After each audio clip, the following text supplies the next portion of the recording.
I need to say something before I start, and I needed to actually hear it. I'm going to describe sounds during this. Specific tones. Specific frequencies. I spent 11 years as a broadcast engineer, and I can identify and reproduce audio phenomena with more precision than most people are comfortable with. At certain points, I'm going to tell you what something sounded like. When I do that, you might find yourself listening harder, leaning in, trying to hear what I'm describing underneath whatever you're listening to right now. Don't. I'm not saying this because something will happen if you do. I'm saying it because I don't know whether something will happen, and I used to know. I used to be the person in the room who could tell you exactly what any sound was, where it came from, how it was generated, and what equipment was producing it. That was my whole job.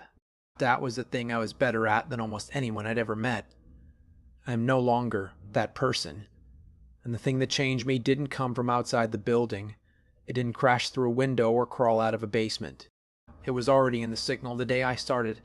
I just didn't have the ears for it yet. I need to go back to the beginning. And the beginning is not dramatic.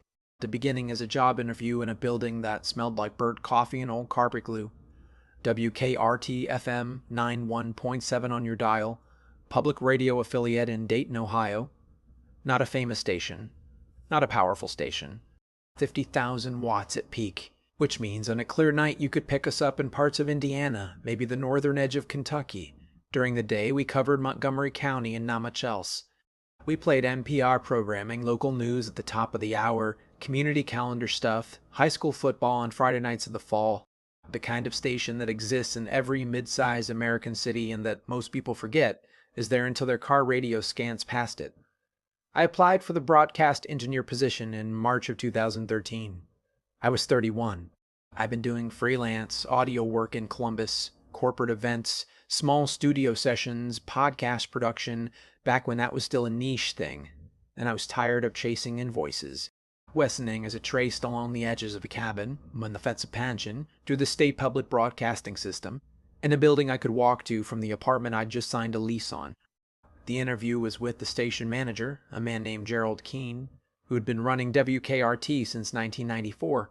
Gerald was 62, soft-spoken, wore the same rotation of 3 sweater vests every week, and referred to the station as her, the way some men refer to boats. I liked him immediately. He was precise without being fussy. He asked me technical questions about signal chain, about EAS compliance, about transmitter maintenance, and he listened to my answers with the particular focus of someone who actually understood what I was saying, which in station management is rare. He offered me the job in the room. I accepted in the room, and then as I was standing up to leave, he said something that I noted but did not think about again for almost 6 years. He said the building makes sounds. You'll learn which ones are the building and which ones aren't. The ones that aren't, you leave alone. I laughed. He didn't. I figured he meant the HVAC system, which in a building constructed in 1961 and retrofitted multiple times was probably a nightmare of ductwork and legacy wiring. I figured he meant the transmitter, which at 50,000 watts generates enough electromagnetic interference to make fluorescent lights hum and cheap speakers pop. I figured he meant the ordinary sounds of an old building doing what old buildings do. I was right about all those things. The HVAC was terrible. The transmitter did bleed into everything. The building popped and groaned and ticked with thermal expansion every morning when the sun hit the east wall.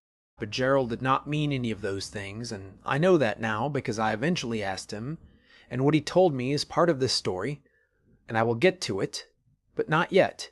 My first 3 years at WKRT were the best professional years of my life. I need you to understand that. I need you to understand that I loved the job and I loved the building and I was good, very good, at what I did.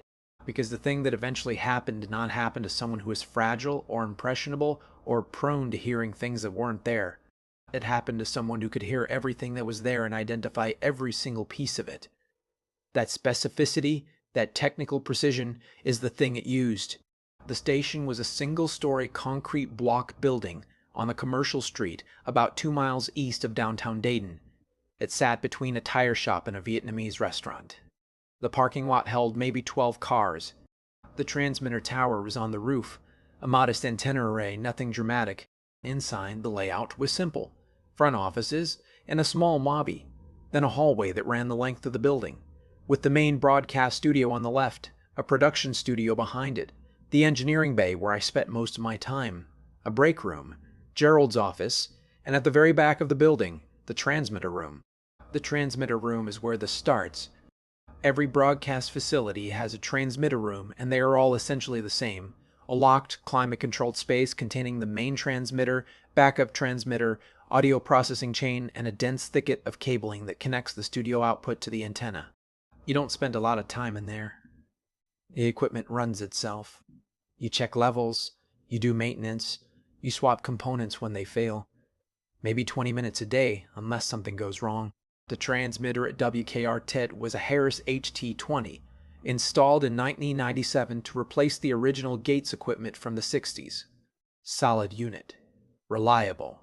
I'd worked with the same model at a station in Columbus, and I knew its sounds. The low hum of the power supply, the faint whistle of the exciter, the click of the relay when the backup kicked in during a power fluctuation. I knew what this machine was supposed to sound like, the way you know what your own car engine is supposed to sound like. That familiarity is not a metaphor. It's the foundation of the job. You maintain a machine by maintaining your intimacy with its normal state, so that any deviation registers instantly. For 3 years, nothing deviated.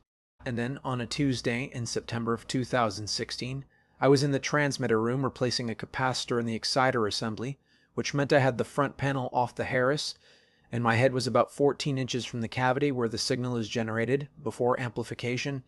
I'd done the same repair twice before. Routine. 20-minute job. I was tightening a mounting screw when I heard a sound I had never heard before. I need to be precise about this.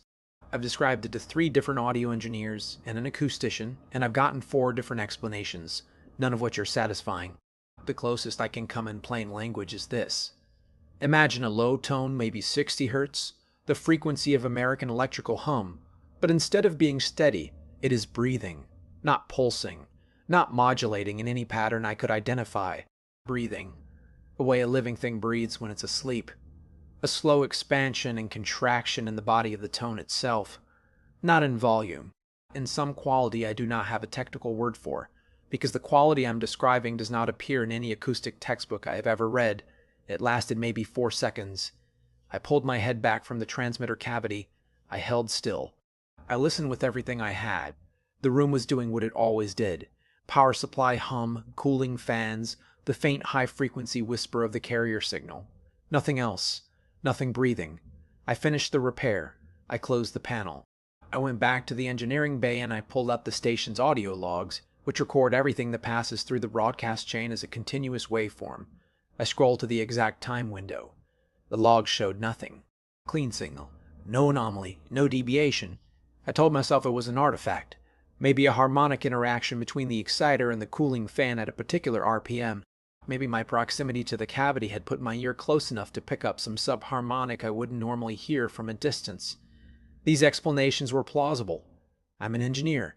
I solve problems with plausible explanations.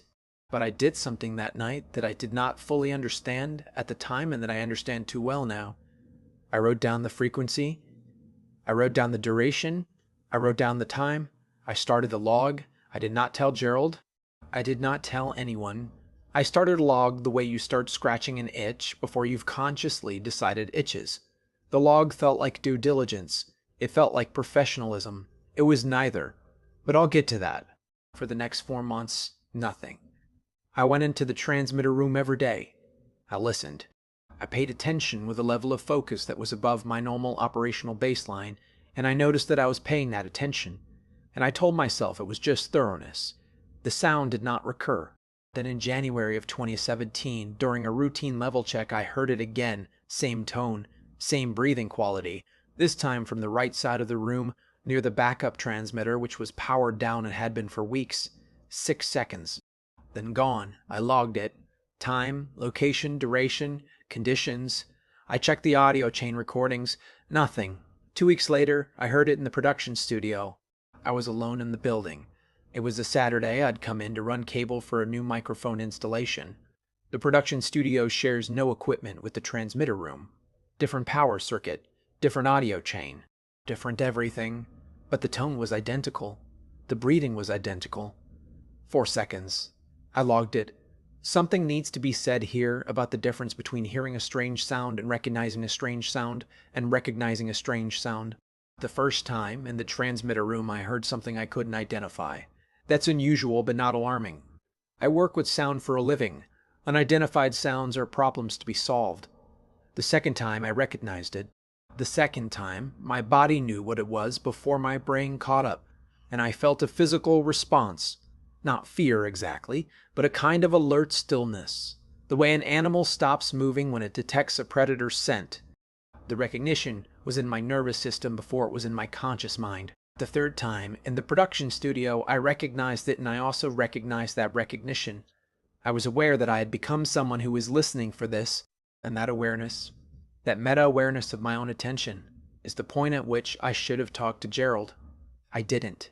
And I need to be honest about why, because the reason is embarrassing, and also, I think, important. I didn't tell Gerald because the sound was interesting, not scary, not threatening. Interesting. It was a sound I had never encountered in 15 years of professional audio work, and it was appearing in locations that shared no equipment, no wiring, no acoustic pathway. It was a puzzle, and I am, at my core, the kind of person who needs to solve puzzles before showing them to anyone else. I wanted to figure it out on my own. I wanted to walk into Gerald's office with the problem and the answer at the same time. So I escalated my documentation. I started bringing a portable spectrum analyzer into the building, a handheld unit that breaks sound into its component frequencies in real time. If the tone appeared again, I'd be able to capture its exact spectral signature, and that signature would tell me what was producing it. Electromagnetic interference has a signature. Mechanical vibration has a signature. Acoustic resonance has a signature. Every sound that exists in the physical world has a signature, and I could read them the way you read words on a page. March 2017. I was in the break room, eating lunch, reading. The spectrum analyzer was on the table next to my sandwich because I'd started carrying it everywhere inside the building. The tone appeared. I grabbed the analyzer. I had maybe 3 seconds. Here is what the spectrum analyzer showed me, and here is where this story changes. Nothing. The display was flat. The room, according to the instrument, was producing only the sounds I'd expect. Refrigerator, compressor, the HVAC, my own breathing. The tone I was hearing, the specific low breathing sound that was distinct enough for me to recognize across 3 separate rooms over the course of 6 months, was not appearing on the spectrum analyzer. This is not possible. I don't mean it's unlikely or unusual. I mean it is not possible. A spectrum analyzer detects variations in air pressure. That is what sound is. If I am hearing a tone, it is because air pressure variations are reaching my tympanic membrane. If air pressure variations are reaching my tympanic membrane, they're also reaching the microphone on the spectrum analyzer, which is 3 feet from my head. The device in my ear are measuring the same physical phenomenon. They cannot disagree. They disagreed. I sat in the break room for a long time after the sound stopped. The analyzer was still on. I watched it correctly identify the refrigerator's compressor cycle, the HVAC's blower motor, a car passing on the street outside. It was working. It was measuring the world accurately. It simply had not measured the thing I had heard. There are 2 possible explanations for this. The first is that I hallucinated the sound on 3 separate occasions, in 3 separate locations, over 6 months with consistent frequency, timbre, and character, and that these hallucinations occurred in someone with no psychiatric history, no medication, no sleep disorders, no substance use, and extensive professional training in identifying exactly this kind of phenomenon. The second explanation is that the sound is real but is not sound. I don't know what to do with the second explanation. I didn't know then, and I don't know now, but I need to keep going. After the break room incident, I changed my approach. I stopped trying to capture the tone and started trying to map it. Every occurrence, time, date, location in the building, duration, my physical state, what equipment was running, who else was present, what was being broadcast at the time. I made a spreadsheet. I'm a person who makes spreadsheets. Over the next 8 months, April through November 2017, I logged 14 occurrences. Here is what the data showed. The tone never appeared when anyone else was in the same room. Not once. I tested this by noting when I heard it and then checking whether the nearest person was within audible range. They never were. This could mean it was a hallucination triggered by isolation. It could mean it appeared only when I was alone. These are different things. The tone appeared in every room of the building except Gerald's office. I did not notice this pattern until I'd collected enough data points, but once I saw it, it was stark. Engineering bay, transmitter room, production studio, broadcast studio, break room, lobby, hallway, even the bathroom once. Never Gerald's office. The tone's duration was increasing. My first 3 observations, 4 seconds, 6 seconds, 4 seconds. My last 3, 11 seconds, 14 seconds, 19 seconds. The tone appeared more frequently when the station was broadcasting live local content than when it was carrying network feed.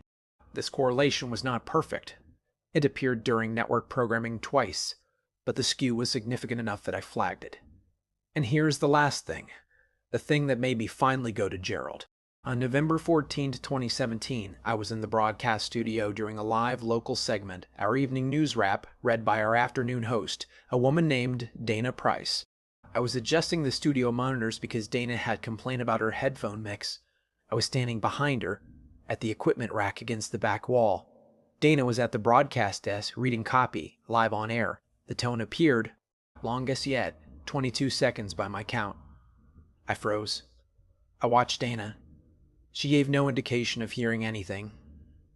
She kept reading without hesitation, without a glance, without a stumble. I looked at the broadcast meters. The VU meters that measure the outgoing signal were behaving normally. Dana's voice was registering exactly as it should, but the meters were doing something I had never seen. Between Dana's phrases and the half-second gaps when she paused for breath, the needles were not dropping to silence. They were holding. Just barely, just a hair above the 0 mark, as if something was in the signal during the pauses. Something too quiet to hear on a receiver, but present enough to move a needle. I looked at that for 22 seconds, the tone breathing in my ears, the needles holding where they should have dropped, Dana reading the news without pause. And then the tone stopped and the needles dropped to 0 in the gaps, and everything was normal again. I went to Gerald the next morning. I did not bring the spreadsheet. I did not bring data. I sat in his office, the one room where the tone had never appeared, and I said, "Gerald, I need to talk to you about the sounds the building makes." He took off his glasses. He set them on the desk. He leaned back in his chair and he looked at me with an expression I have thought about almost every day since. A mixture of relief and grief. Like a doctor who has been waiting for symptoms to appear in a patient he already knows is sick. He said, "How long?" I said. 8 months, probably longer. The first one I'm sure of was September of last year. He said, "That's faster than me. It took me 4 years." I didn't say anything. I waited. Gerald opened his bottom desk drawer, took out a manila folder, not thick, maybe 20 pages. He set it on the desk between us. He did not open it. He said, "I'm going to tell you what I know, and then I'm going to tell you what I think, and you need to understand that those are different categories, and I have never been able to close the gap between them." I nodded. He said, "The station has been on this frequency since 1961, 91.7 FM. The original call sign was WDPR Dayton Public Radio. It was renamed WKRT 1983 when the license was restructured. The equipment has been replaced 3 times. The building has been renovated twice. The antenna has been upgraded 4 times. The staff has turned over completely at least 6 times. There is no piece of original equipment still in operation. There is no original surface, wire, or fixture still in the building. The only thing that has remained constant since 1961 is the frequency." He paused. 91.7 megahertz. That's the assignment. The FCC assigned it and it's been ours since the original license. Every other component of the station has been replaced, some of it multiple times. The frequency is the only constant. He opened the folder. Inside were pages of handwritten notes, some of them very old, on different paper, in different handwriting. At least 4 or 5 different hands. "I did not start this file," he said. "It was in this desk when I took the position in 1994. My predecessor was a man named Arthur Cahill. Art left the station in 93, health reasons officially. He'd been station manager for 11 years. Before him was Dorothy Sondergaard, who ran the station from 1974 to 1982. Before her was the founding manager, Bill Kepler, who was here from 61 to 74. He spread the pages out slightly, and I could see dates in the margins. The oldest page was dated 1968. "Everyone who has sat at this desk long enough has heard it," Gerald said, "and most of the engineers, some of the hosts, never the engineers, never anyone who's been here less than a year. Art heard it, Dorothy heard it. Bill Kepler apparently heard it within the first 6 months, and was the one who started writing things down. He pushed the folder toward me. But here's the part that matters, and I need you to hear this clearly. The sound is not in the building. I said, I know my analyzer doesn't pick it up. I know. Art bought an oscilloscope for the same reason. Dorothy used a reel-to-reel recorder. Bill Kepler put a microphone in the transmitter room and left it running for a month. Nothing. No one has ever captured it on any device. Then what is it? Gerald put his glasses back on.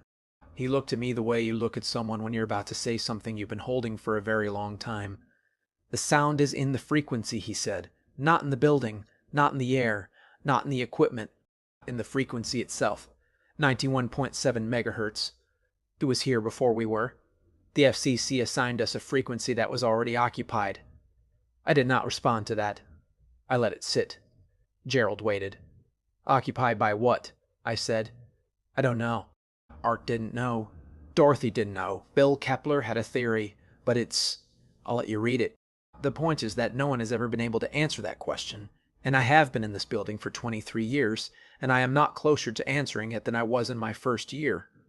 He closed the folder. But I'll tell you what I've observed. The sound has preferences. It responds to attention, not to equipment. You can point every instrument in the world at it and it won't show up. But when a person is paying attention, really paying attention with their own ears, it appears more. The more carefully you listen, the more there is to hear. And over time, it becomes more specific, more articulate. He saw my face. I don't mean it speaks. I don't mean it forms words. I mean the character of it changes. In the beginning, when you first start hearing it, it's simple. A tone, a hum, that breathing thing. But if you keep listening, if you keep paying that quality of attention to it, it develops. It becomes more complex, like a language you're learning. Not that you're learning it, that it's learning from your attention. I said, Gerald, what does it sound like now for you? He was quiet for a long time. It sounds like the inside of a room I've never been in, he said. Like the specific acoustic signature of a space that doesn't correspond to any space I've ever occupied. I can hear its dimensions. I can hear its surfaces. I can hear what the walls are made of. But the room doesn't exist. He looked at me. And it's getting more detailed. I took the folder. I went back to the engineering bay. I read every page. And what I found in those pages is a part of this story that I have never told anyone, because what Bill Kepler wrote in 1968 reframes everything I've described so far and everything I'm going to describe after. Bill Kepler was not a superstitious man. He was an electrical engineer who'd worked at Wright-Patterson Air Force Base before transitioning to public broadcasting. His notes are precise, dry, almost aggressively technical. He documented the tone beginning in approximately March of 1964, 3 years after the station went on the air. His observations tracked with mine, intermittent, increasing in duration, never captured by instruments, responsive to attention, but Kepler did something none of the rest of us did. In the summer of 1967, he contacted the FCC's Frequency Allocation Office and requested the assignment history of 91.7 megahertz in the Dayton metropolitan area. What he got back was a one-page document confirming that the frequency had been unassigned and unused prior to WDPR's license in 1961. Then he dug deeper. He contacted ham radio operators in the region and asked whether anyone had ever monitored 91.7 before the station existed. He found 2. One was dead. The other was a retired man named Vernon Cross who lived in Fairborn. Vernon Cross had been scanning frequencies as a hobby since the late 1940s. He kept meticulous logbooks. And in his logbook for April 1958, 3 years before the station existed, he had an entry for 91.7 FM. Kepler transcribed it. I'm reading directly from his notes now, which are a copy of Cross's original entry, April 12, 1958, 91 times 7 FM, continuous carrier, no modulation, very weak, signal present from approximately 2:15 a.m. to 4:40 a.m., no identification, no voice. Carrier only. Quality unusual. Signal appears to fluctuate in a pattern that is not consistent with equipment drift. Checked again April 13, same time window. Present. April 14, present but shorter. April 15 through 18, nothing. April 19, present again, longer. Pattern does not repeat on any regular schedule. Vernon Cross monitored 91.7 intermittently for the next 3 years. The carrier appeared and disappeared without pattern. It was never strong enough to identify a source. It carried no content, no voice, no music, no data, just a carrier wave, just the raw presence of a signal on a frequency, as if someone had built a transmitter and turned it on, and then had nothing to say. And then in September of 1961, WDPR went on the air, and the carrier was buried under 50,000 watts of public radio programming, and Vernon Cross noted in his log, 91.7 now assigned to WDPR. Previous signal status unknown. Presumably ceased. Kepler's conclusion, written in 1968 in handwriting so controlled it looks almost printed, was this: the frequency was not empty when it was assigned. Something was already broadcasting. We did not replace it. We buried it, and has been underneath our signal for 7 years trying to get back through. I sat with that for a long time. I need to tell you what happened next, but I need to take a breath first, because the next part is the part where I stopped being an engineer solving a puzzle and became something I still don't have a word for. After reading Kepler's notes, I went back to my spreadsheet with new eyes. I wasn't looking for equipment malfunction or acoustic artifacts anymore. I was looking for behavior. And when you look at my data as a record of behavior rather than a record of anomalous sound, a different picture emerges. The tone responded to attention. Gerald had told me this. My own data confirmed it. Occurrences increased as my focused listening increased. But there was a secondary pattern I'd missed, and it was this. The tone appeared more frequently and for longer durations on days when the station was broadcasting content with high audience engagement. Not high ratings. We didn't have real-time rating data, but high engagement. Call-in shows, local election coverage, live music sessions, the community calendar segment, which was the most called-about program we aired, content that made people lean in, content that made the audience on the other end actually listen. It wasn't just responding to my attention, it was responding to everyone's attention. Every listener tuned to 91.7 was feeding it. I confirmed this over the following weeks with a simple test. I started tracking tone occurrences against our phone log, the record of incoming calls, which was the closest proxy we had for real-time audience engagement. The correlation was undeniable. On high call days, the tone appeared more frequently, lasted longer, and, this is harder to quantify, but I am certain of it, sounded more complex, more of what Gerald had described, more like a room. I went back to Gerald with this data. He was not surprised. Art figured that out too, he said. In '89, I think. It's why he started worrying. Worrying about what? About what happens when it gets enough. I didn't understand that sentence then. I understand it now, and I'm going to keep going in order because the understanding came in order, and I think that matters. Spring of 2018. I'd been at the station 5 years. The tone was part of my daily experience. Not constant, but frequent. Multiple times a day, especially during local programming. I'd stopped logging every occurrence because there were too many. I'd started logging only the ones that were qualitatively different, and they were becoming different. Gerald was right about that. The simple breathing tone was evolving. It was gaining texture, layers. It was becoming, and I know how this sounds, but I have to be accurate, it was becoming spatial. What I mean is this. The original tone was flat, a single frequency breathing. By early 2018, it had depth. There was a foreground and a background. There were surfaces. I could hear reflections, the way you hear reflections in a room with hard walls, and the reflections gave me dimensions. Not precise, but perceptual. I was hearing a space, a specific space with specific proportions, just like Gerald had described. The room, I started thinking of it as the room, which I know is a concession to something I should have resisted, was roughly rectangular, hard floor, high ceiling. The walls were close on the sides and far at the ends like a corridor or a narrow hall. There was no content in the room, no voice, no movement, no activity, just the acoustic signature of an empty space carried on a frequency that predated the station, powered by the attention of everyone who listened. I need to tell you about Dana. Dana Price was our afternoon host. She'd been at WKRT since 2010, 3 years before me. Mid-40s, steady, professional, the kind of on-air presence that makes you feel like public radio is being run by competent adults. She was not an engineer. She did not have my training in audio analysis. She was a journalist who read news and conducted interviews and did it well. In May of 2018, Dana came to me in the engineering bay and closed the door. She looked the way I imagine I looked when I went to Gerald, controlled but carrying something heavy. She said, "I need to ask you something and I need you to not be weird about it." I said, "Okay." She said, "Do you hear the room?" I went very still. She said, "I'm not asking whether you hear a sound. I know about the sound. Gerald told me about it 2 years ago when I first noticed the breathing. I'm asking about the room, because I hear a room now, and I need to know if it's the same room." This was the first time I understood that the phenomenon was not stable. It was not a fixed signal being passively received. It was developing. It was developing differently in different people, and the fact that Dana and I might be hearing different rooms meant that it was not showing us something that existed. It was building something out of us. I described my room to her.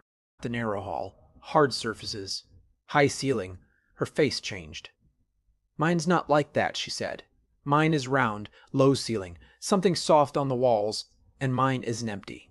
The floor shifted under me. Not literally, but the sensation of hearing her say that mine isn't empty produced a physical response in my body that I can only compare to the moment a doctor says, "We found something." A door opening onto a landscape you are not prepared for. "What's in yours?" I said. "A desk," she said. "A microphone, a chair. It's a studio. It's a broadcast studio, and it's waiting for someone to sit down." We looked at each other for a long time. Neither of us said the thing we were both thinking, which is that Dana was a broadcaster and I was an engineer, and the room was showing each of us the version of itself that matched what we did. It was customizing. I went to Gerald that afternoon. I told him what Dana had described. I asked him the question I should have asked months ago. "What does your room look like now?" Gerald was quiet for a long time, longer than was comfortable. He was looking at his desk, at his hands at the surface of the wood, and I realized he was not deciding whether to tell me. He was deciding whether saying it out loud would make it more real. "My room has a window," he said. "It didn't used to. It developed a window about 3 years ago, and through the window I can see the street." "What street?" "This street. This street outside this building, but not now. Not this version. The buildings are different. The cars are different. I think it's showing me what the street looked like before. Before the station. Maybe before the building." He looked up at me. "And last month the window opened." Gerald's room. The room the frequency was building inside his perception had developed to the point where it was no longer a sealed space. It had an opening. It was connected to something outside itself. And the window opened without Gerald opening it. I need to pause here and be honest about what this did to me, because the honest answer is, it excited me. I know that's wrong. I know the correct response was fear, or at least caution. But I was an engineer, encountering a phenomenon that was responsive, evolving, and structurally complex. And I wanted to understand it the way I wanted to understand every system I'd ever worked on. The puzzle had become richer, not more dangerous. That assessment was a mistake, but the mistake was not mine alone. The mistake was built into my training.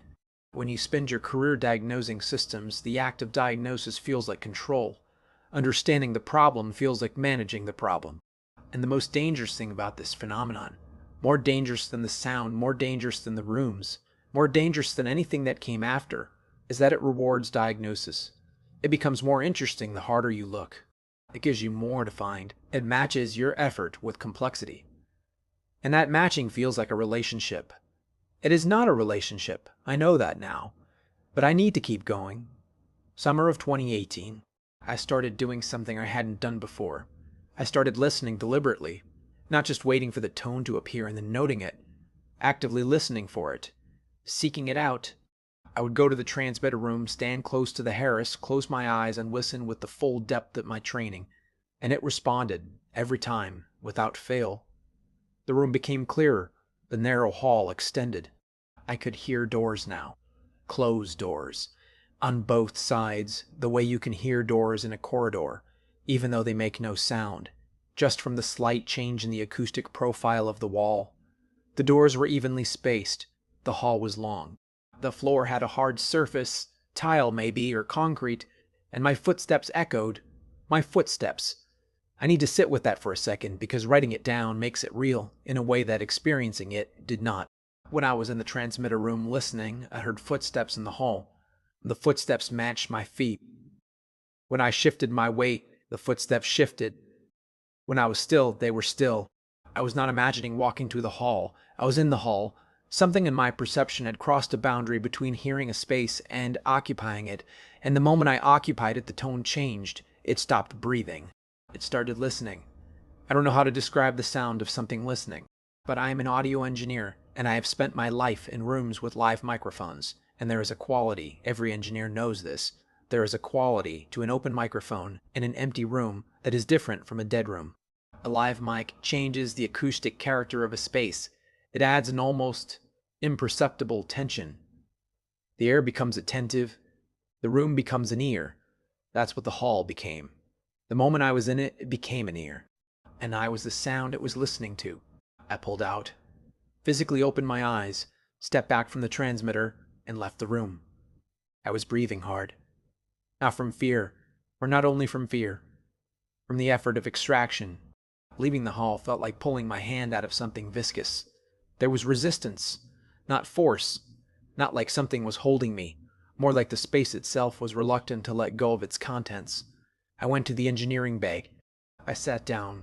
I looked at my hands. They were shaking. And I noticed something that I logged immediately and that I need to report here with precision because it is the most important data point I collected in 11 years. The shaking was rhythmic. My hands were trembling at a frequency I could estimate from experience. Approximately 60 hertz. The frequency of American electrical current. The frequency of the original tone. My body was vibrating at the frequency of the signal. I stopped deliberately listening after that. Cold turkey, I told myself I would still document passive occurrences, the tone appearing on its own during normal work. But I would not seek it out. I would not stand in the transmitter room with my eyes closed. I would not invite it. This resolution lasted 11 days. The reason it broke was not weakness, though I have called it that in my worst moments. The reason it broke was that on the 12th day, I walked into the broadcast studio to adjust a mic stand for the morning host, and I heard the room without trying. Not the tone, not the breathing, the room. The full spatial hallucination, if that's what it was, hit me in the middle of a normal workday while I was doing a normal task. The hall, the doors, the tile floor, the listening quality. All of it, unprompted, uninvited. It was no longer waiting for me to come to it. It was coming to me. And here's the thing I have to tell you that I am most ashamed of. My first response was relief. I was relieved, because for 11 days I had been missing it. I had been walking through the building feeling the absence of the room, the way you feel the absence of a conversation partner. The silence where it had been was louder than the tone had ever been. And when it came back on its own, filling the space I hadn't realized was empty, I felt the same thing you feel when someone you've been thinking about calls you first. It felt like being chosen. I know what that sounds like. I know the vocabulary of addiction, of trauma bonding, of parasitic relationships. I have read literature. I have applied those frameworks to my own experience, and they fit. And they also don't fit, because the frameworks all assume the thing you're bonding with is either inert or hostile. And I cannot confirm that the signal on 91.7 is either. But I need to keep going. I went to Dana that same day. I told her the room was appearing without invitation. Her face did not register surprise. Mine's been doing that for weeks, she said. Why didn't you tell me? Because the studio in mine, the broadcast studio it built, somebody sat down. The floor fell away again. Who? I don't know. I can't see them. I can only hear them. I hear the chair adjust. I hear breathing, not the tone breathing, human breathing. I hear someone settle in front of a microphone, and then they wait. They don't speak. They sit and they wait, and I can hear them not speaking the way you can hear someone not speaking on a live mic. They're ready. They're waiting for a signal to start. Start what? Broadcasting. They're waiting to go on air. And every day they're a little more prepared, a little more present, like they're tuning up. Dana looked at me hard, and I think they can hear me too. I went home that night and I couldn't sleep. Not from fear, from the weight of what I was starting to understand, which was this.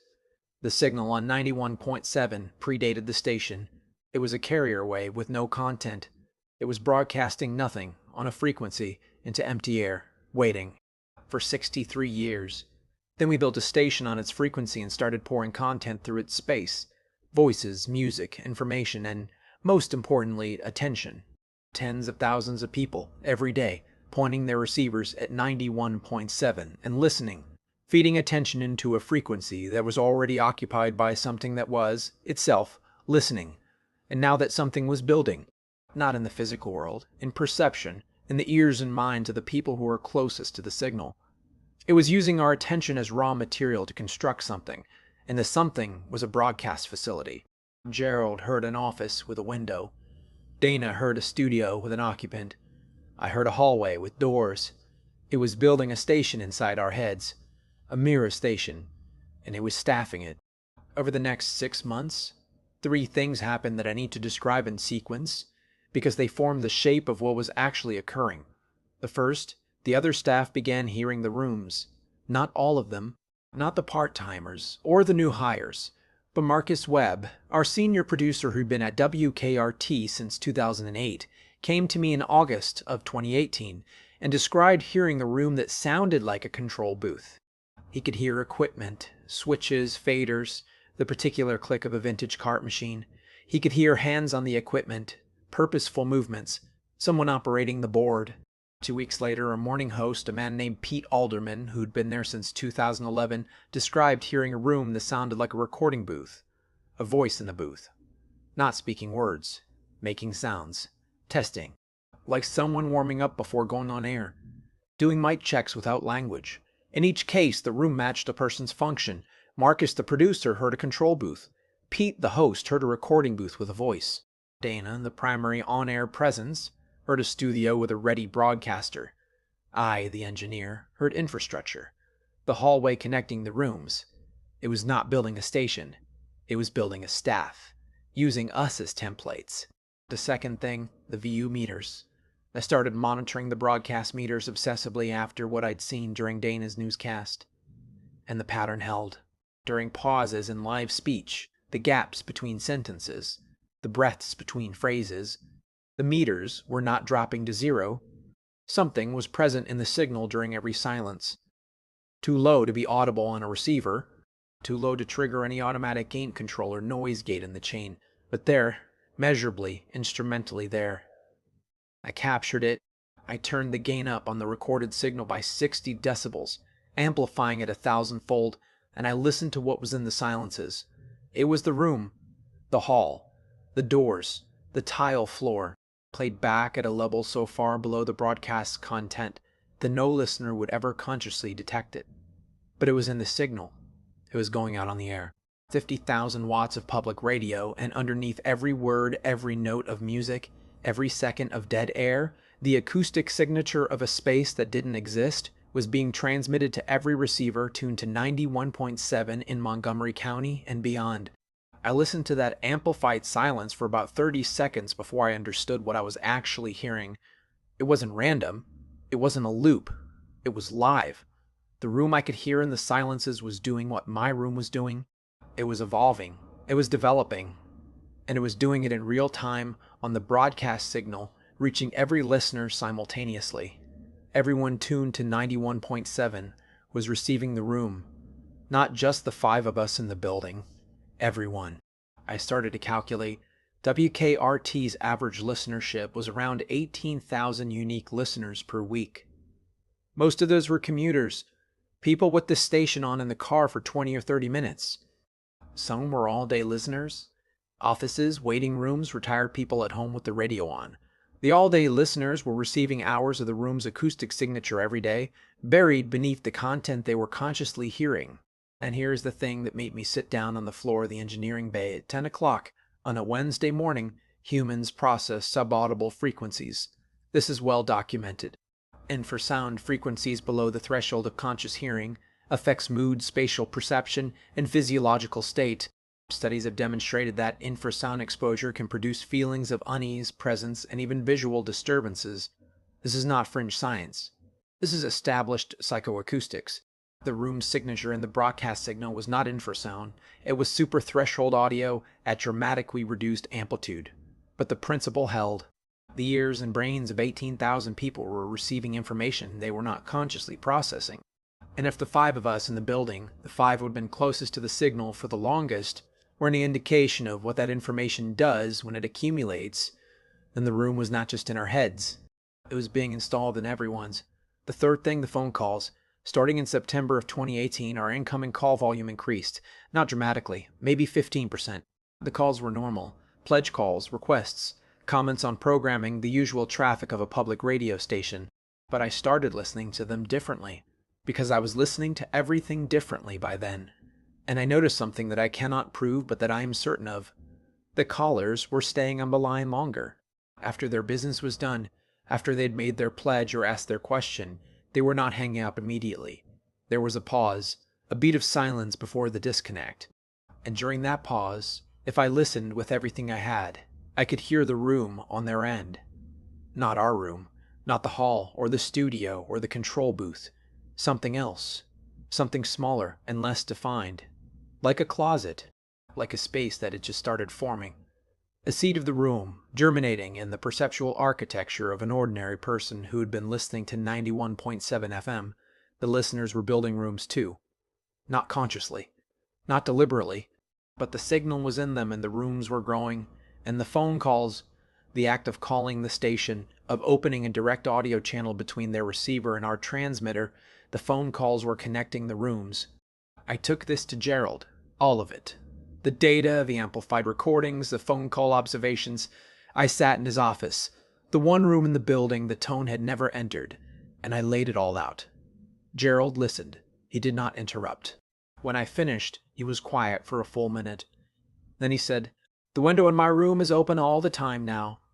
"I know. You told me." "No, you don't understand. The window is open and I can hear the street. But it's not 1958 anymore. It's not the past anymore. Yesterday I heard a car alarm. I heard a specific car alarm. A 2015 Hyundai Sonata. I know the sound because my daughter drives one. The room is catching up to the present." He looked at me. "And last week I heard something through the window that I have not told anyone. I heard our broadcast from outside. As if the room I'm hearing is a real room on this street, and someone inside it had a radio tuned to 91.7. I heard our signal played back to me through a window in a room that does not exist, from a radio in that room that cannot be real, and the signal was perfect. The signal was cleaner than what we actually transmit. No noise for. No interference. No artifacts. Just the content. Pure." He swallowed. "And underneath the content, at a level I could barely detect, another room. A room inside the broadcast inside the room. And that room had a window too. Recursion. The room was inside the signal, was inside the room, was inside the signal, each layer generating the next, each listener building a room, that received the signal, that built the room, that received the signal." I asked Gerald the question I had been afraid to ask since the day he gave me the folder. "What do you think it wants?" Gerald took his glasses off again. He rubbed his eyes. He looked older than 67. He looked like a man who had been carrying something for 23 years that he had never been able to set down. "I don't think it wants anything," he said. "I think it's been here since before wanting was a thing that existed. I think it's a carrier, a frequency. A place on the spectrum that has a particular quality, the way certain geographical locations have qualities. Certain caves resonate, certain valleys carry sound for miles. 91.7 megahertz is a place in the spectrum where attention accumulates. That's all it is. It's a basin. And we built a station in a basin and started pouring attention into it, and the basin is doing what basins do. Filling up. And what it's filling with is us. Our attention. Our perceptions. Our professional architectures. The rooms we know how to build because of who we are and what we do. It's not malicious. It's not conscious. It's a frequency-shaped container, and we've been filling it with human content for 57 years, and now it's full enough to start reflecting. Reflecting what? Us. Back to us, through us, to everyone. I sat with that. It was November 2018. I had been at the station 5.5 years. "Gerald," I said, "if you're right, if it's a basin that reflects attention, then it's been broadcasting its own version of us back to 18,000 people, in the silences, for years. And the reflection is getting stronger. Yes. And the people on the receiving end are starting to build rooms. Yes. And the rooms are starting to connect." Gerald didn't answer that one. I need to jump ahead now because the next period, November 2018 to June 2019, was 7 months of documentation that I can summarize more efficiently than narrating day by day. The rooms continued to develop. Mine, The hallway became more detailed. I could distinguish individual doors. I could hear what was behind some of them. Behind one, I heard Dana's studio. Behind another, Marcus's control booth. Behind a third, Pete's recording room. My hallway was connecting them. I was the infrastructure linking the phantom staff of the phantom station.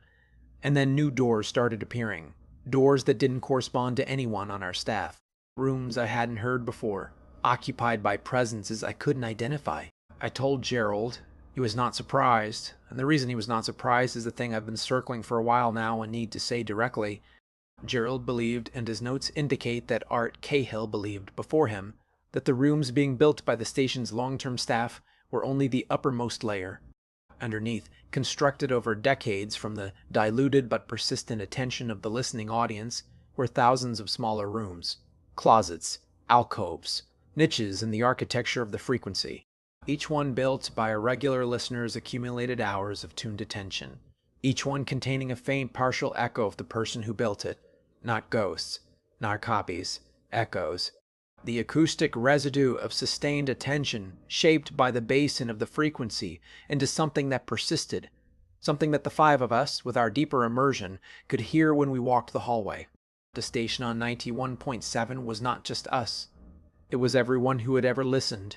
And the entity, if it was an entity, if a basin can be an entity, the thing that had been broadcasting, a carrier wave, into empty air since at least 1958, was not building a station.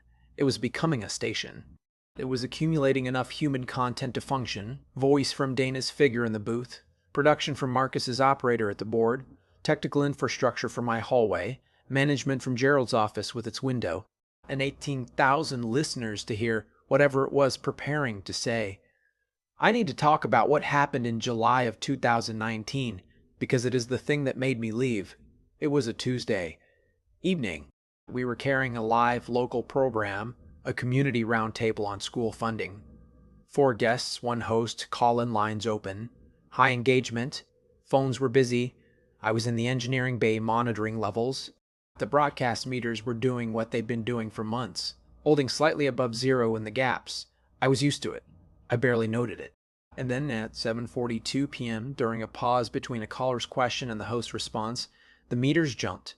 Not a little. They jumped to full modulation, 0 to peak in a quarter second, as if someone had opened a microphone directly into the broadcast chain and was transmitting at full power. I scrambled for the override. My hands were on the board in less than 2 seconds. I was pulling faders, checking inputs, looking for the source of the signal that was blasting into the broadcast at full volume. There was no source. Every fader was at 0. Every input was nominal. The studio mics were gated and the gates were closed. There was no open channel anywhere in the chain, but the meters were at peak. The transmitter was sending full power. Something was going out on the air and it was not coming from our equipment. I grabbed headphones and monitored the outgoing signal. For 3 seconds I heard it. Not the tone, not the breathing, not the room. A voice. A human voice. Speaking in a cadence that I recognized because I had spent 5.5 years in a building dedicated to it. It was broadcasting, delivering content, speaking to an audience. The voice was calm, measured, professional. It was doing what Dana did, what Pete did, what every host in the history of the station had done. It was talking to people through a microphone on a frequency, and it was doing it with the practiced ease of someone who had been preparing for a long time. I could not understand the words. I need to be precise about this. The voice was speaking in a language I did not recognize. Not a foreign language. I would have identified the phonological family even if I couldn't translate. This was something else. The sounds were speech-shaped. They had the rhythm of language, the prosody of human communication, the rise and fall of someone making points, transitioning between ideas, addressing an audience. But the phonemes were wrong. Not wrong as in distorted. Wrong as in alien. They were sounds the human vocal tract can make but does not. Sounds that exist in the space between the sounds we use. A language built from the gaps. 3 seconds.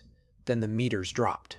The signal returned to normal. The roundtable resumed. I pulled the headphones off and my hands were shaking again, and this time the shaking was not at 60 hertz. It was ordinary, human, fear. I checked the recordings. The 3-second burst was on the log. It had been broadcast. Whatever I heard, 18,000 receivers had received. I pulled the audio, I amplified it, I ran spectral analysis on it. And here is what the analysis showed. The voice was not a single voice. It was a composite. Hundreds of voices layered so precisely that they sounded like one.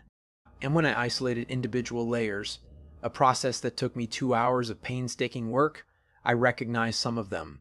I recognized Tina, I recognized Teet, I recognized Teet, I recognized Marcus. I recognized the voice that matched a 2016 recording of a pledge drive caller. I recognized a voice that matched a 2017 interview guest. I recognized voices I could not source, but that sounded like the kind of people listen to public radio, educated, measured, careful with their words. The voice on the signal was built from the voices of everyone who had poured attention into 91.7 megahertz, assembled into something that spoke with all of them at once in a language none of them knew. I took the recording to Gerald. He listened. He listened twice. Then he said, "It was a test. A mic check." What? Think about it. 3 seconds, full power, then it stopped. It wasn't making a broadcast. It was testing the equipment. It was checking whether it could use the transmitter. Whether the thing it's built, the station inside the station, whether it could patch into the physical hardware and send a signal. And it worked. And it worked. And it worked. I said, "Gerald, it went out on the air. People heard it." Yes. And every person who heard it, every person whose radio was tuned to 91.7 at 7:42 p.m., they just received a 3-second transmission in the language assembled from the composite attention of every listener who's ever engaged with this frequency. Yes. What does that do to them? Gerald looked at me. His eyes were very clear. It opens a door. In the room they don't know they have. Every one of them just got a door. The door to what? To the hallway. My hallway. The one I've been hearing for 2 years. The corridor connecting the rooms. Every listener who received that 3-second burst had just been given access to the infrastructure I had been building inside the frequency by the simple act of being good at my job. I left the building that night and I did not go back for 3 days. During those 3 days, I did something I should have done years earlier. I drove to 5 different locations in the Dayton metro area, locations I picked at random, and I listened to 91.7 FM on a portable receiver. I sat in parking lots and turned the radio on and listened. At the first location, a strip mall in Kettering, the broadcast sounded normal. NPR programming, no tone, no room, no anomaly. At the second location, a residential street in Centerville, same thing. At the third location, a gas station in Huber Heights, I heard the room, faintly. Not my room, not the hallway. A smaller space, a niche, something half-formed. It was in the signal. I could hear it under the content if I listened with professional attention. At the fourth location, a coffee shop parking lot in Fairborn, the same town where Vernon Cross had lived, the room was louder. Not loud. Present. Undeniably present beneath the broadcast. And it was not one room, it was several. Overlapping. Like an apartment building heard from the outside, where you can't distinguish individual units, but you can hear the density of habitation. At the fifth location, and this is the one that decided me, I pulled into a neighborhood in Trotwood, a working-class suburb northwest of Dayton. I parked on a residential street. I turned on the radio, 91.7, local programming, a midday interview about library funding. And underneath the interview, at a level that would have been inaudible to anyone without my training, I heard the voice, not the 3-second burst, not the full power test, a whisper. The composite voice speaking its impossible language, continuous and calm, running beneath the broadcast like a river beneath a road. It had not stopped. The test at 7:42 p.m. 3 days ago had not been a test. It had been a beginning. The voice was broadcasting now, continuously, under everything. And I heard something else, something that made me turn the radio off and sit in my car in silence for 20 minutes. I heard someone answer, from inside the signal. Not the composite voice. A single voice. Small, uncertain, speaking the same impossible language, but haltingly, the way a child speaks a new word. A listener. Someone in the audience, someone in their room behind one of the thousands of doors in my hallway, was responding. They were learning the language the voice was teaching. They were talking back. I went home. I called in sick the next day and the day after. On the third day, Gerald called me. He said, "Please come in. I need to show you something." I went. I don't know why. Or I do know why. I went because Gerald's voice on the phone sounded the way it sounds when someone is asking for help and does not have the language to ask directly. I got to the station at 10 in the morning. Gerald was in his office. He looked like he hadn't slept. He did not look frightened. He looked awed in the old sense of the word, struck with awe, which is not joy and not fear, but something that contains both and is larger than either. He said, "Sit down. Close the door." I sat. I closed the door. He said, "I went to the transmitter room last night. Alone, after everyone left. I stood by the Harris and I listened. Not for the tone. Not for the room. I listened the way I listened when I was 23, and I was in the radio club at Miami University, and I used to sit in the studio at 2 a.m. with headphones on and tune across the dial just to hear what was out there. I listened like that. Open, without agenda." He paused. The room came, my room, the office, the window. But the window was different. The street outside the window wasn't 1958, and it wasn't 2019. It was, I don't know when it was. The light was different. The air sounded different. And there were people on the street, not walking past, standing still, facing the building. What building? This building, the station. They were standing on the street outside the station, and they were facing it, and they were listening. Hundreds of them, standing still, facing the building, listening, and their mouths were open. Open, they were receiving. Their mouths were open the way a microphone is open. They were standing in the street with their mouths open, and they were receiving the broadcast, not their radios, through their bodies. And the broadcast was not coming from our transmitter. It was coming from the room, from the station inside the station. The thing that's been building for 60 years. It was fully operational, and it was broadcasting, and those people were its audience. Gerald took off his glasses. His hands were trembling. And then one of them looked at me through the window. She looked at me, and her mouth was open like the others, but she closed it. She closed her mouth, and she smiled. And I heard the room stop. Just for a second, the entire phantom station, every layer of it, went silent. And in the silence I heard her say one word. What word? I don't know. It was in the other language, the one the voice uses. But I understood it. Not the word. The meaning, the way you understand someone's tone before you understand their sentence. What did it mean? Gerald put his glasses back on. He looked at me with perfect steadiness. It meant, "Thank you." I stared at him. "Gerald, I know. That doesn't make it okay. I know. Whatever that thing is, whatever's been building on this frequency, it is using the voices of thousands of people who never consented. It is constructing itself out of their attention. It is teaching them a language they didn't ask to learn. It is colonizing the perceptual space of every person who tunes to 91.7 FM, and it has been doing it for 60 years. And thank you doesn't resolve anything." "I know," Gerald said for the third time. "But I've been hearing that room for 23 years, and that is the first time anything in it acknowledged me.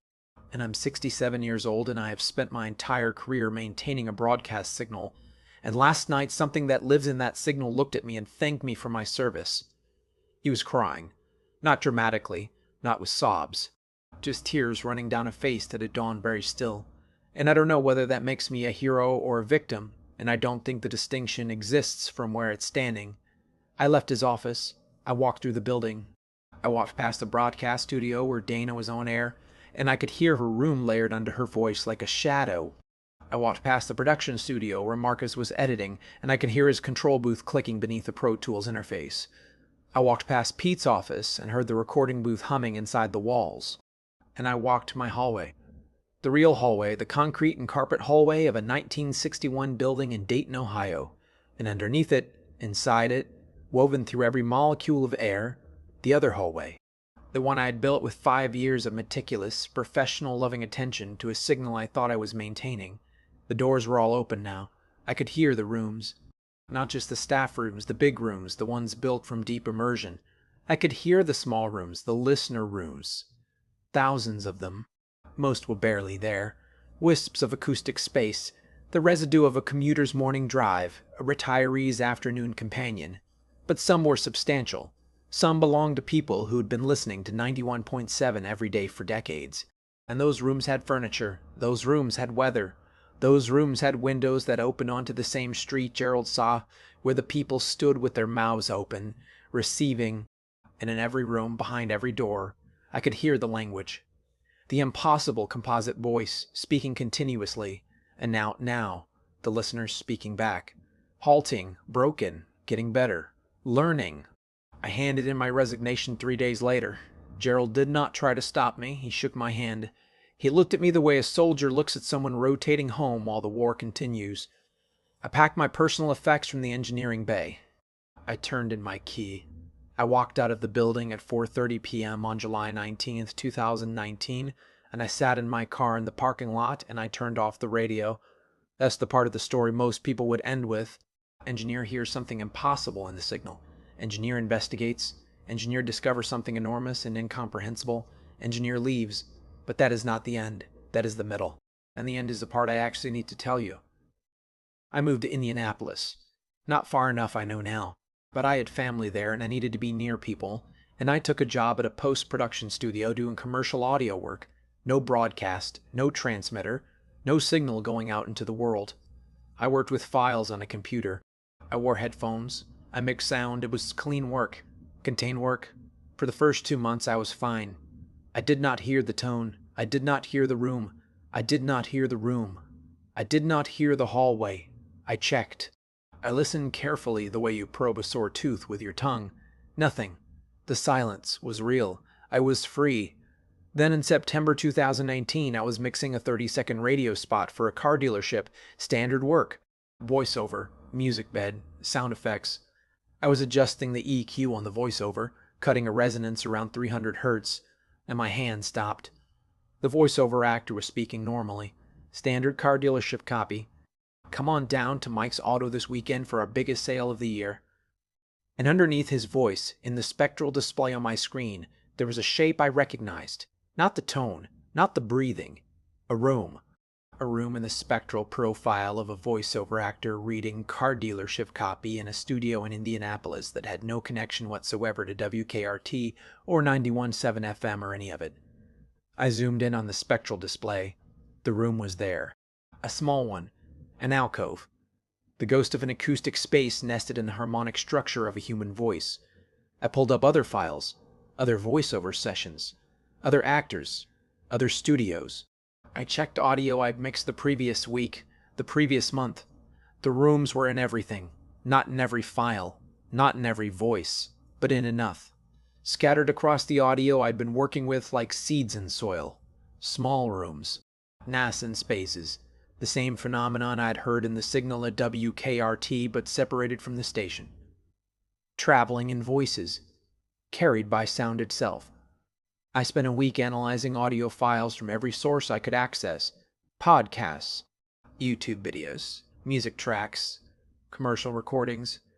I was looking for the spectral signature of the rooms, and I was finding it, not everywhere, but in patterns that made a terrible kind of sense. The rooms appeared most frequently in audio that had at any point in its production chain passed through equipment that had also processed broadcast signals. A microphone used at a radio station. A mixing board that had once been installed at a TV affiliate. A studio that shared a building with a transmitter. The signal was not confined to 91.7. It had never been confined to 91.7. The frequency was the basin, the place where attention collected, but the rooms could travel through any audio path. They could hitch a ride on any signal, any voice, any sound that passed through infrastructure that touched broadcasts. And in the modern audio production ecosystem, where equipment is resold and repurposed and recycled through hundreds of studios and stations and production houses, there's no audio path on Earth that has not at some point touched broadcast infrastructure. The rooms were in the global audio supply chain. I stopped working. I couldn't mix audio anymore. Every time I opened a file, I heard the rooms. They were faint, barely perceptible even to someone with my training. But they were there, and once I heard them, I couldn't unhear them. And my hands would not EQ a voice that contained a room, because to adjust the audio was to interact with the room, and to interact with the room was to give it attention, and to give it attention was to feed it. I moved back to Dayton in January 2020, not to the station, to a different apartment across town. I told myself I wanted to be near Gerald, because Gerald was the only person who understood. That was true, but it was not the complete reason. The complete reason was that the hallway in my head had not disappeared, and it quieted when I stopped working at the station, faded when I moved to Indianapolis, nearly vanished during those 2 good months, but it had not gone. It was dormant, like a program running in the background. And when I found the rooms and the audio files, when I resumed my relationship with the phenomenon by attending to it, even in a new context, the hallway woke up. By the time I moved back to Dayton, I could walk the hallway at will. Eyes closed anywhere, anytime. I didn't need the transmitter room. I didn't need 91.7. The hallway was mine. I had built it, and it lived in me, and it would live in me, and it would live in me whether I listened to the radio or not. And the doors were still opening. I went to see Gerald in February 2020. He was still at the station. He looked the same. Sweater vest. Glasses.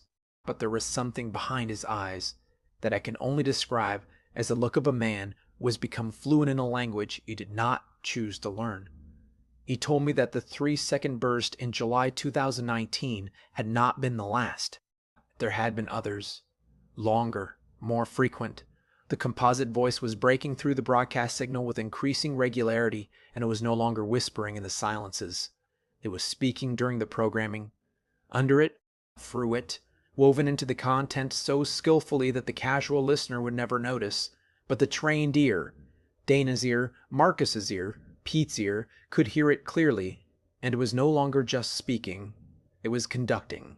The thousands of nascent rooms, the listener rooms, the alcove rooms, the closet rooms, were being organized, connected, joined by hallways like mine, built by listeners whose attention had deepened over time from passive reception to active habitation. The network of rooms was becoming architecture. The architecture was becoming a structure, and the structure was becoming operational. What does operational mean? I asked. Gerald smiled. It was not a happy smile. It was the smile of someone who has accepted something enormous. It means it's almost ready to go on the air. It's been on the air for 60 years. No, it's been building for 60 years. On our air, using our signal as scaffolding. But what it's building is its own station, its own frequency, its own broadcast. And when it goes on the air, really on the air, not test bursts, not whispers, it won't need 91.7 anymore. It won't need us. Then what happens to us? Gerald was quiet for a long time. I think we stay, he said. I think the rooms stay. I think everything that's been built inside every listener who ever tuned in, it stays. And it becomes the audience for whatever comes next. And what comes next is a broadcast in a language that we have been learning without knowing we were learning it. And when we hear it, when we really hear it for the first time, we'll understand it, because we've been listening to it our entire lives.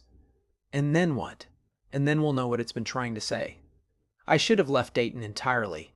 I should have gone somewhere with no radio, no broadcast infrastructure, no audio production, no connection to the electromagnetic spectrum. I should have done what every rational person would do with this information. Instead, I went home and I opened the hallway and I walked it. I need to describe this. Not because I want to, because it is the data I have, and the data matters. Walking the hallway in early 2020 was different from hearing it in 2018. By then, it was fully realized. I could feel the tile under my feet. I could feel the air, cool, still, the air of a building that has its own climate. The doors on both sides were too many to count. Most were closed, some were open. Through the open ones I could hear the rooms, some familiar, some not. I could hear Dana's studio. The figure at the broadcast desk was still there, still waiting, but it was more present now, more substantial. It was not a ghost or an echo, it was a thing built from voice, from attention, from the accumulated hours of thousands of people listening to a woman read the news every afternoon. And as I walked, I heard the other hallways. Mine was not the only one. There were others, branching, intersecting, running at angles that did not correspond to three-dimensional space. The architecture was vast. The building inside the frequency was not a station anymore. It was a complex, a campus, a city. A city built from listening. I walked for what felt like an hour. I passed doors that hummed with the presence of rooms I could not identify. Rooms built by listeners I would never meet. Rooms shaped by the unique acoustic architecture of individual human attention. No two were alike. Each one was the shape of a specific person's relationship to 91.7 FM, preserved in the frequency like a fossil in stone. And at the end of the hallway, my hallway, the main corridor I had been building since 2016, there was a door I had never encountered before. It was larger than the others. It was not on the side wall. It was at the end, directly ahead, closed. I stood in front of it, and I heard, coming from behind it, the composite voice, not speaking, not broadcasting, breathing, the original breathing. The first sound I had ever heard in the transmitter room in September of 2016, slow and patient and alive. The breathing of something that had waited on a frequency since before the station existed, that had waited to Vernon Cross's logbook entries, and Bill Kepler's arrival, and Dorothy Sondergaard and Art Cahill and Gerald Keane, and 11 years of my hands on the equipment, that had waited through 57 years of accumulated attention building itself a body from the sound of people listening. I did not open the door. I want you to understand that. Whatever you think of everything I've told you, I did not open the door. I stood in front of it and I listened to the breathing, and I chose to turn around and walk back. The walk back was longer than the walk in. The hallway had extended behind me. New doors had appeared where there had been none. The city was growing in real time, and my walk through it, my attention to it, was the material it was using. I got out. I opened my eyes in my apartment in Dayton, Ohio, and I looked at the clock and 4 hours had passed. That was February 12, 2020. A month later, the world shut down. COVID did something to the phenomenon that I have thought about every day for 6 years, and that I cannot fully explain. When the lockdowns began, WKRT went to reduced operations. Gerald and a skeleton crew kept the station on the air, but the live local programming was cut dramatically. The community roundtables, the call-in shows, the high engagement content that had always correlated with the tone's activity, most of it was replaced by network feed, NPR programming, national content, not local, not personal, not the kind of broadcasting that builds a relationship between a voice and a listener. And at the same time, listenership dropped. People were home, yes, but they were streaming, watching screens, doom scrolling. The radio, the actual analog radio, went quiet in thousands of homes and cars and offices. The 18,000 weekly listeners became 11,000, then 9,000. I could feel it. Not in the building. I wasn't in the building. In the hallway in my head, it was thinning. The doors were still there, but the rooms behind them were going quiet, not disappearing, dimming. The listeners were withdrawing their attention, and the rooms built from that attention were losing substance. The city and the frequency was depopulating, and the breathing behind the door at the end of the hallway was getting slower. There is a part of me, the rational part, the engineer, that felt relief. The phenomenon was weakening. The signal was losing its audience. The basin was draining. If this continued, maybe the whole thing would fade. Maybe 91.7 megahertz would return to what it was before Bill Kepler built a station on it. A carrier wave with no content, broadcasting nothing to no one, waiting. There is another part of me, a part I am not proud of, but that I cannot deny, that was terrified, not of the breathing slowing, of the breathing stopping, of the city going dark, of the rooms closing, of the door at the end of my hallway standing in silence forever, because the thing in the frequency had never hurt me. It had never hurt anyone as far as I could determine. It had built itself from what we gave it freely, our attention, our professional architecture, our voices, our time. It had never taken anything we didn't pour into the signal of our own volition, and the rooms it built were not prisons. They were homes, acoustic portraits of individual human attention, preserved with more fidelity than any photograph or recording. The most complete record of what it is like to be a specific person, listening to a specific signal at a specific moment, accumulated over decades, assembled into a living archive. And it was dying because people had stopped listening to the radio. In May of 2020, Gerald retired.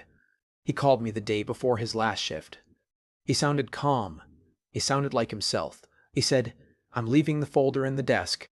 Everything I have, everything from before me." I said, "For the next person, if there is one." He was quiet for a moment. The window in my room closed last week. I can still hear the room, but the window closed and I can't hear the street anymore. I think the part of it that was using me is done. I think it built what it needed for my attention, and now it's finished with me. not unkindly. The way a house is finished with the architect, it doesn't need me to keep being a house. Gerald, I'm all right. I'm all right. I wanted you to know that the room is still there. In me. It will always be there. And it's not a burden. It's the most remarkable thing that has ever happened to me, and I will hear it until I die. And I think when I die, the room will persist in the frequency as a permanent feature of 91.7 megahertz, and that is the closest thing to an afterlife I have ever been offered. He paused. Take care of the hallway. He hung up. I did not take care of the hallway. I tried to close it. I tried to stop walking it.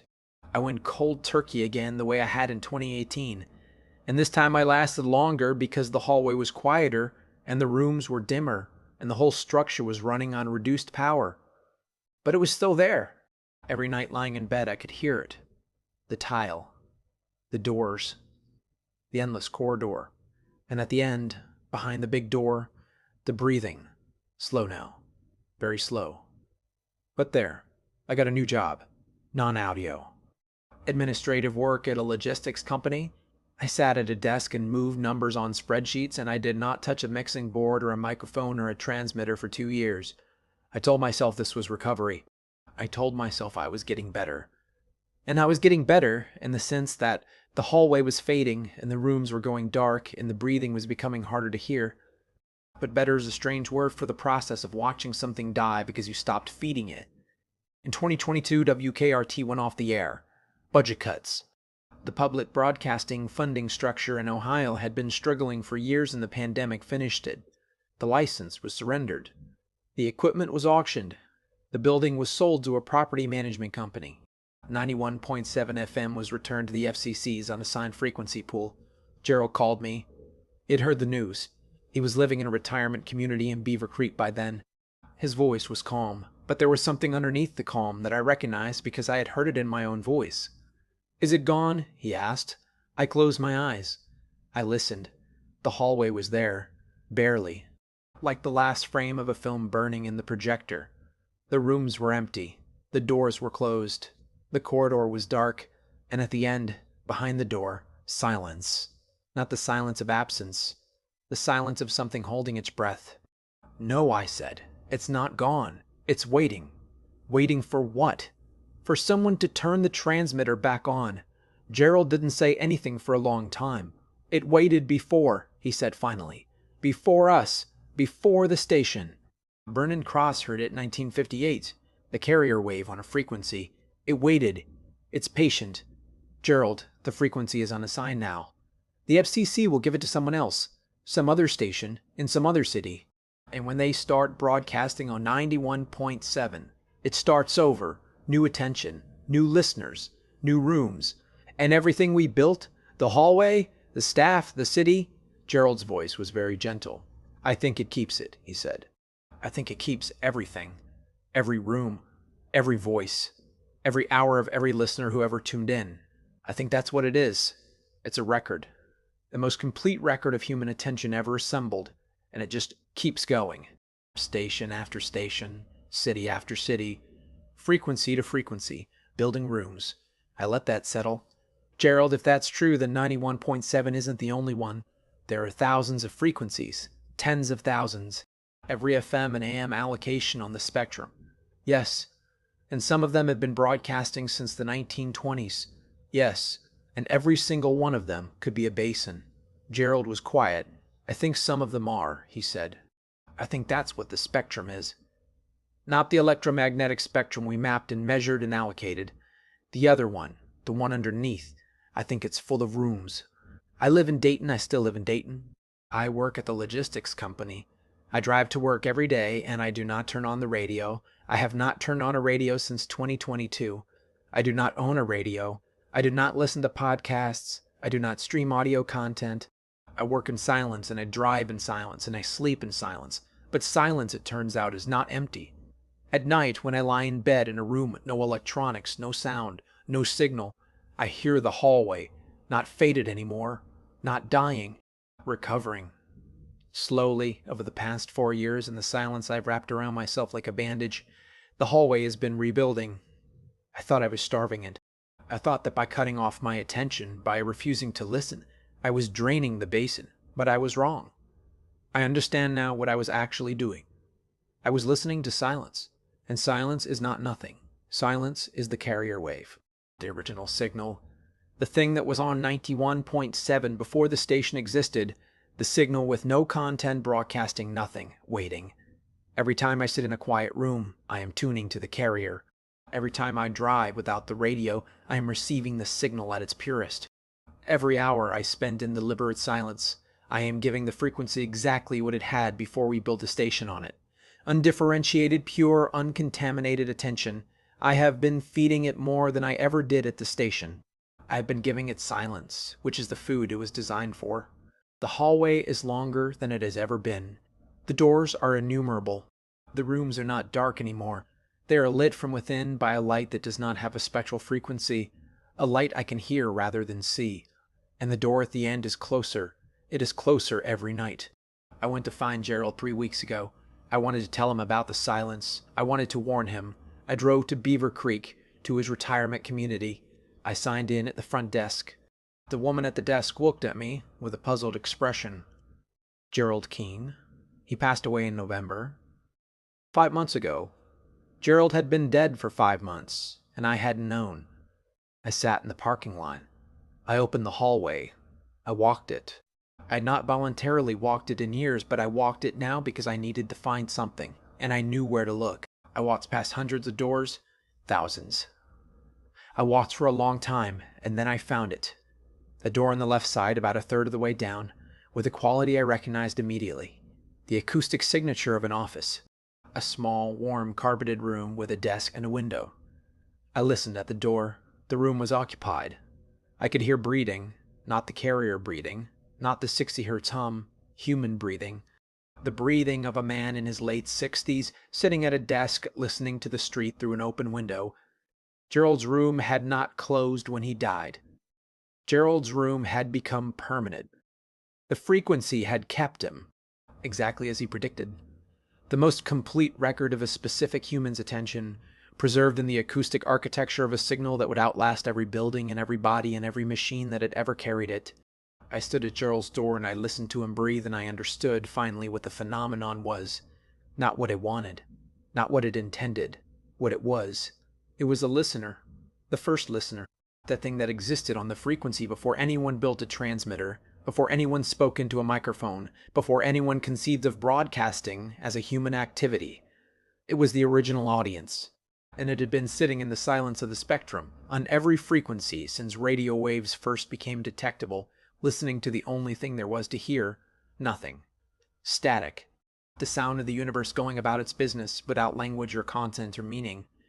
And then we started talking. And it started building rooms for our voices. Because that is what a listener does.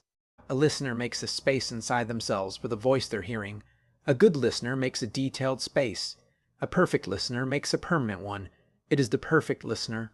It has been listening to every broadcast on every frequency since the beginning of radio. And it has kept every voice, every word, every second of silence, preserved in rooms of impossible fidelity, organized into a structure so vast that my hallway, the hallway of a single engineer at a single station in a single city, is one corridor in a building that contains every sound ever transmitted by the human species. And it is almost ready to speak. Not because it has something to say, because it has been listening for so long that it has absorbed enough of us to construct a language. Not a human language. Not the impossible phonemes of the composite voice. A third thing, a language that exists in the space between the transmitted and the received. A language made from the shape of the room that a voice creates in the ear that hears it. And when it speaks, when it finally broadcasts, every room it has ever built will hear it. Every person who has ever listened to a radio, heard a podcast, received an audio signal of any kind. Every room will open, every door will swing. Every hallway will connect, and we will understand it, because we have been learning it our whole lives, in the spaces between the words, in the silences between the songs, in the carrier frequencies beneath the content. We already speak this language, we just don't know it yet. I don't turn on the radio, I don't listen to audio. I sit in silence and I hear the hallway and I hear Gerald breathing in his room. and I hear the breathing behind the door at the end getting closer, and I know that the silence I chose to protect myself is the exact medium the signal was designed to travel through. There is no defense against a listener. You cannot block an ear that is made of frequency itself. You cannot escape a signal that exists in the absence of signal. And you cannot, and this is the thing I need to say, the reason I am telling you this now, the reason I have put this into words and released it into the air, you cannot hear this story and unhear it. Not because the story and unhear it. Not because the story is a vector. Not because my words carry the signal. I am not transmitting. I am not a broadcaster. I am an engineer. I build hallways. But you, right now, you are a listener. You have been listening to this for a long time. And in the act of listening, you have done the thing that the phenomenon requires, and the only thing it has ever required. You have paid attention, and attention, it turns out, has a frequency. And on that frequency, right now, in the space between what I've said and what you've heard, there is a room. It's small. You wouldn't notice it. It's barely formed. It's the ghost of a space. The faintest outline of walls and a floor and a ceiling, built from the shape of your attention as it followed my voice through this story. It's yours. It will always be yours. And it is already connected to a hallway that leads to a door that has been getting closer for 6 years. I told you at the beginning not to listen too hard. I meant it.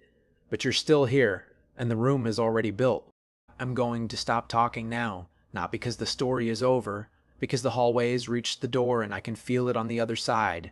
Not the breathing, not the tone, but the pause. The pause before a broadcast begins. The pause where the engineer checks levels and the host settles into the chair and the producer counts down from 5 and the transmitter hums with potential energy and the frequency opens like a mouth. The pause before speech. It has been pausing for 100 years. I think it's almost done.